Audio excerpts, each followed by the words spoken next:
Ich bin wieder in Besigheim auf dem alten Friedhof und treffe heute den Herrn Stein an seiner Stele. Grüß Gott. Grüß Gott, Freund. Hallo.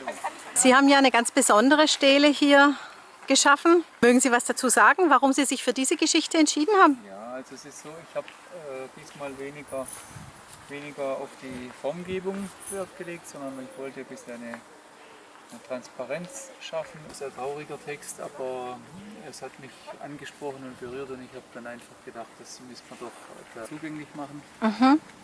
Die Geschichte handelt von einer jüdischen Familie, die nach Amerika auswandern wollte, zur Zeiten vom Naziregime und es dann im Endeffekt nicht mehr geschafft hat. Und die Geschichte beschreibt so in kurzen Sätzen, wie das Ganze gelaufen ist. Man musste damals so einen Fahrschein kaufen und den hatte Eugen Künzlen, dessen genau. Grabkreuz hier steht, genau. Ja, dahinter haben wir ihn ja. Ja, und deswegen haben wir hier quasi ein Fenster auf die Geschichte, könnte man sagen, oder? Genau. Und er hat praktisch den Fahrschein besorgen wollen, hat Agentur gehabt für diese Hamburg-Amerika-Linie.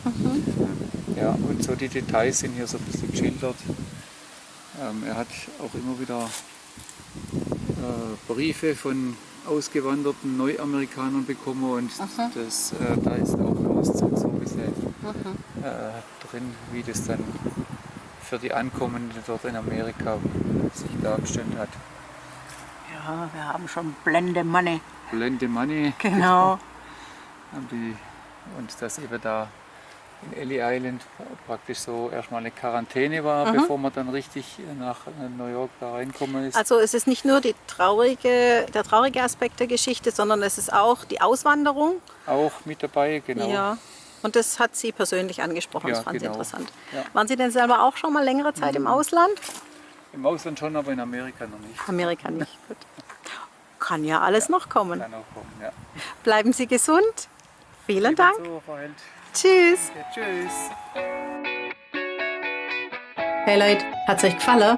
Dann guckt doch öfter mal in meinen Kanal rein. Oder auf meine Homepage, da hat's ein ganz nettes Programm. Bei uns ist nämlich etwas Butter.